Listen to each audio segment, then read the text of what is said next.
नमस्ते। श्री बागेश्वरी विद्या मंदिर online class में आपका स्वागत है।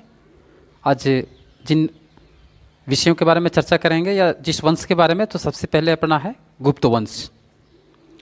जिस तरह से आपने पहले पार्ट में अलग अलग वंशों का अध्ययन किए, ठीक उसी तरह से इस पार्ट में अपना गुप्त वंश के बारे में अध्ययन करेंगे। गुप्त वंश के जो अपने शासनकाल के बारे में अगर बात करें तो आप देख सकते हैं यहाँ पर 275 से 550 ईस्वी तक इनका शासनकाल रहा। इनके शासन काल काफ़ी लंबे समय तक रहा, लेकिन गुप्त वंश का संस्थापक के रूप में श्री गुप्त को ही माना जाता है। श्री गुप्त के बाद इस वंश के उत्तराधिकारी के रूप में घटोत्कच गद्दी पर बैठे। घटोत्कच के बाद गुप्त वंश में बहुत अलग अलग कई शासक आए, शासन किए लंबे समय तक, लेकिन उनमें से जो प्रमुख अपने शासक थे वो जो अपने अध्ययन में शामिल किया गया वो आप देख सकते हैं यहाँ पर चंद्रगुप्त प्रथम, समुद्रगुप्त, चंद्रगुप्त द्वितीय, कुमारगुप्त और स्कंदगुप्त थे। तो ये पूर्ण रूप से जो अपने 5 जो सम्राट थे ये काफ़ी प्रतापी, पराक्रमी, कुशल प्रशासक के रूप में इन्होंने शासन व्यवस्था को सुचारू रूप से संचालन करके काफ़ी लंबे समय तक शासन किया। लेकिन इसमें से अलग अलग अगर विस्तार से या संक्षेप में अगर थोड़ा बहुत अध्ययन करें तो सबसे पहले चंद्रगुप्त प्रथम के बारे में बात करें तो इनका जो शासनकाल है वो 320 से लेकर के 335 ईस्वी तक शासनकाल चलता है। लेकिन इस शासनकाल के बारे में अगर बात करें तो साफ स्पष्ट है कि चंद्रगुप्त प्रथम जो है वो घटोत्कच के ही पुत्र थे, और जब उसने चंद्रगुप्त द्वितीय गद्दी पर जब अपना बैठा तो उसने भी शासन व्यवस्था को सुचारू रूप से संचालन करने के लिए कई युद्ध भी किया। युद्ध में लगातार विजय भी हुआ। जब अपने विवाह के योग्य हुआ तो उसने लिच्छवी वंश, यहाँ पर है एक अलग ही वंश है, की राजकुमारी कुमार देवी से विवाह किया, और लगातार अपने युद्ध में विजय होने के कारण अंततः उनको महाराज धीराज की पदवी भी धारण किया। साथ ही साथ अपने चंद्रगुप्त प्रथम के बारे में अगर बात करें तो उसने 319 से लेकर के 320 ईस्वी में गुप्त संवत भी चलाया। गुप्त संवत के बारे में अगर बात करें तो पंचांग में एक तरह का कैलेंडर है जिसमें अभी वर्तमान में आप देखे होंगे तो सन ईस्वी, शक संवत, हिजरी संवत, गुप्त संवत के नाम से जाना जाता है। तो जो गुप्त संवत का अपना प्रारंभ जो शुरुआत किया गया था वो चंद्रगुप्त प्रथम के द्वारा किया गया था। अब दूसरे अगर बात करें महाराज का या सम्राट का तो समुद्रगुप्त। समुद्रगुप्त के बारे में अगर बात करें तो जो अपने गुप्त वंश के 5 अपने राजा थे या सम्राट थे तो उसमें सबसे पराक्रमी और शक्तिशाली जो सम्राट के रूप में माना जाता है वो समुद्रगुप्त को माना जाता है। समुद्रगुप्त चंद्रगुप्त प्रथम का ही पुत्र था, और उसने जैसे ही अपने गद्दी पर बैठा तो उसने दिग्विजय की नीति को अपना करके कई लगातार युद्ध किया, और इस युद्ध में हमेशा उसको विजय मिलते गया। और इस विजय होने के कारण जो भी इनके आसपास में पड़ोसी राज्य थे, इसकी लगातार विजय होने के कारण, इसकी सैन्य शक्ति के विस्तार होने के कारण इनके अधीनता को उसने स्वीकार कर लिया। यहां तक कि इतिहास में साक्ष्य जानकारी के अनुसार यह प्राप्त भी हुआ है कि जो अपने पड़ोसी राज्य भी थे ये सभी भी अपने सैन्य शक्ति और काफी लगातार विजय प्राप्त होने के कारण समुद्रगुप्त के से भयभीत होकर के पड़ोसी राज्य के जितने भी सम्राट थे उसने भी मैत्री भाव से उनका मैत्रिता को स्वीकार कर लिया। तो इस प्रकार कह सकते हैं कि लगातार अपना समुद्रगुप्त का साम्राज्य का विस्तार होना, विजय प्राप्त होना, युद्धों में लगातार जीत होना, तो ये उसकी अपनी एक तरह का गुप्त वंश का सर्वोत्कृष्ट गौरव और गरिमा को वृद्धि किया। इसके बारे में अगर और भी बात करें तो साफ स्पष्ट है कि समुद्रगुप्त लगातार युद्ध में विजय होने के कारण उसने एक बार अश्वमेध यज्ञ भी किया। अश्वमेध यज्ञ उस यज्ञ को कहा जाता है जो आप देखे होंगे रामायण, तो उसमें श्री रामचंद्र के द्वारा अश्वमेध यज्ञ किया गया था जो एक चक्रवर्ती सम्राट होने का ही दावा किया जाता है। तो उस तरह से ये भी इन्होंने समुद्रगुप्त चक्रवर्ती सम्राट के रूप में भी माना जाता है। समुद्रगुप्त एक वीर योद्धा, साथ ही साथ महान विजेता तथा कुशल प्रशासक के रूप में भी जाना जाता है। समुद्रगुप्त अपने जीवन काल में एक उच्च कोटि का विद्वान भी और कविराज भी कहलाता था। वो अपने जीवन में संगीत कला, साथ ही साथ ललित कला में भी काफी निपुण था। और इसी निपुणता के कारण और इसी विद्वान के कारण समुद्रगुप्त अपने जीवन काल में सभी अलग अलग धर्मों को भी समान रूप से आदर करता था, जो इसके एक अपना जीवन का सर्वोत्कृष्ट पहचान दिलाता है।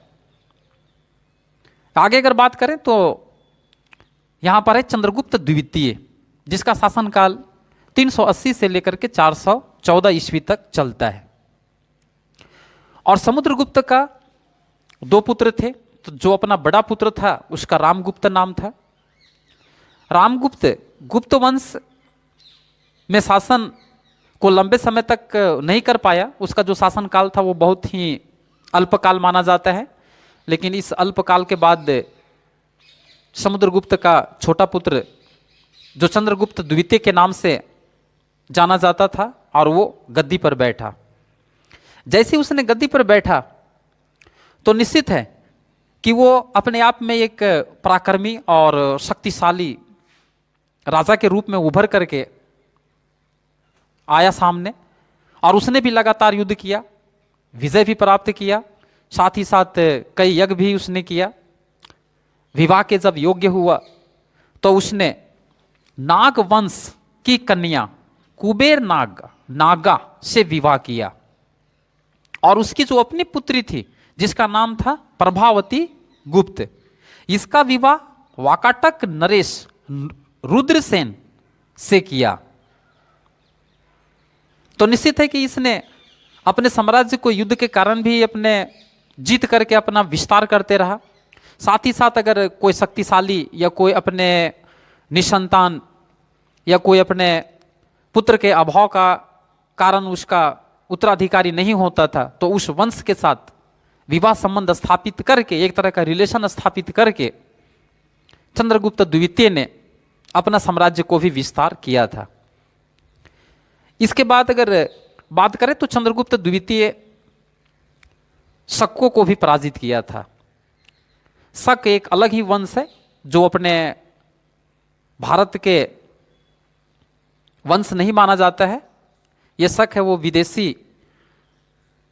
प्रजाति है जो एक बर्बर और आदिवासी जनजाति के रूप में काबिला वंश के माना जाता है। और काबिला के रूप में वो रहने वाले विदेशी शासक थे। और ये शासक इतने बर्बर जाति के थे, इतने खूंखार थे कि इसको पराजित कर पाना संभव नहीं था। लेकिन चंद्रगुप्त द्वितीय ने अपने शासनकाल में हुनों को भी पराजित करके अपने गुप्त वंश का गौरव गरिमा को भी वृद्धि किया। शकों के अधीन में जो अपना क्षेत्र था, जैसे कि मालवा, गुजरात, इसके ऊपर भी अधिकार कर लिया। और जब इसके ऊपर अधिकार कर लिया, शकों को भी पराजित कर लिया, तो अंत में इसे विक्रमादित्य का भी उपाधि धारण किया। और इस विक्रमादित्य का उपाधि धारण करके एक तरह का चक्रवर्ती सम्राट बना। अब इसके बाद अगर आगे बात करें तो कुमारगुप्त चंद्रगुप्त द्वितीय का ही पुत्र था। अन्य वंशज है वो लगातार अपने पुत्रों को मिलते जा रहा था। कुमारगुप्त के बारे में अगर बात करें तो उसने नालंदा विश्वविद्यालय की स्थापना की थी और उसके शासनकाल में जो भी अपना राज्य का विस्तार था वो सौराष्ट्र से बंगाल तक फैला हुआ था। तो सौराष्ट्र जो भी वर्तमान में महाराष्ट्र का क्षेत्र है, बंगाल जो पश्चिमी बंगाल है, तो काफी लंबे चौड़े क्षेत्र में भी इसका शासन व्यवस्था का जो अपना विस्तारित एक क्षेत्र था और उसका लगातार विस्तार हो भी रहा था, युद्ध भी किया जा रहा था। इसके बाद अगर आगे बात करें तो स्कंदगुप्त, स्कंदगुप्त के बारे में अगर बात करें तो यह भी अपने समुद्रगुप्त के जैसा पराक्रमी और शक्तिशाली राजा था। और ये सभी जो अपने जानकारियां मिलता है तो इस जानकारियों का जो स्रोत है वो जूनागढ़ अभिलेखों से प्राप्त होता है, जो इसके शक्तियों का, इसके साम्राज्य का विस्तार का, इनके युद्धों का पूर्ण रूप से जानकारी मिलता है। साथ ही साथ समुद्रगुप्त हुनों को भी पराजित किया था। तो जिस तरह से कुमारगुप्त के अतिरिक्त इनके वंशजों ने, जो अपने चंद्रगुप्त द्वितीय था, शक भी था, वो भी अपना विदेशी शासक था, उसी तरह से हुन भी जो था ये भी अपना विदेशी शासक था। इसको भी इसने पराजित करके अपने वंश को और अपने गौरव को, गरिमा को बढ़ाया था। साथ ही साथ अगर बात करें तो निश्चित है कि अपने स्कंदगुप्त के द्वारा जो मौर्य वंश अपने पहले पढ़े थे या चर्चा किए थे, तो उसी के द्वारा अपना मौर्य वंश के शासकों के द्वारा निर्मित अपना एक सुदर्शन झील था, तो उस सुदर्शन झील को पुनर्निर्माण करवाया था, जो अपने गुप्त वंश के स्कंदगुप्त के द्वारा किया गया था। अगला पॉइंट अगर बात करें तो गुप्त वंश की अपने सांस्कृतिक उपलब्धियां, गुप्त वंश के सांस्कृतिक उपलब्धियां के बारे में अगर विचार करें तो साफ स्पष्ट है कि इसके काल में भी अपना काफी संस्कृति के क्षेत्र में विकास हुआ था। इसीलिए कहा गया कि गुप्त वंश एक महान विजेता ही नहीं बल्कि एक योग्य शासक भी था, जिसने कला को संरक्षण भी दिया था।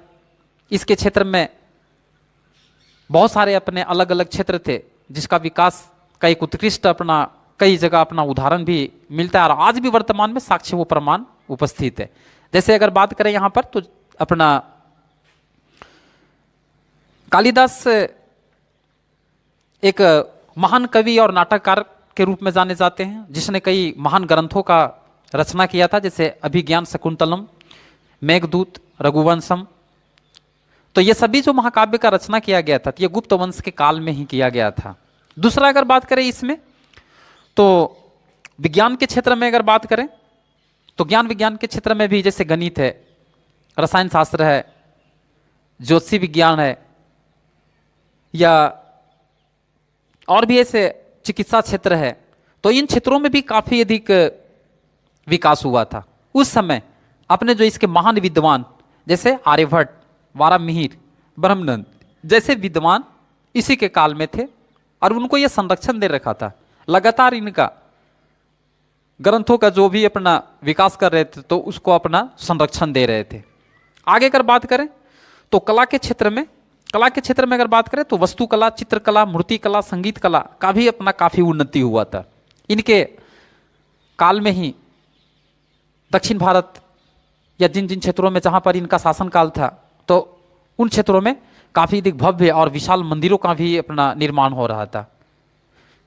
इसीलिए कहा गया है कि गुप्त जो वंश है वो हर क्षेत्र में चहुमुखी विकास किया गया था।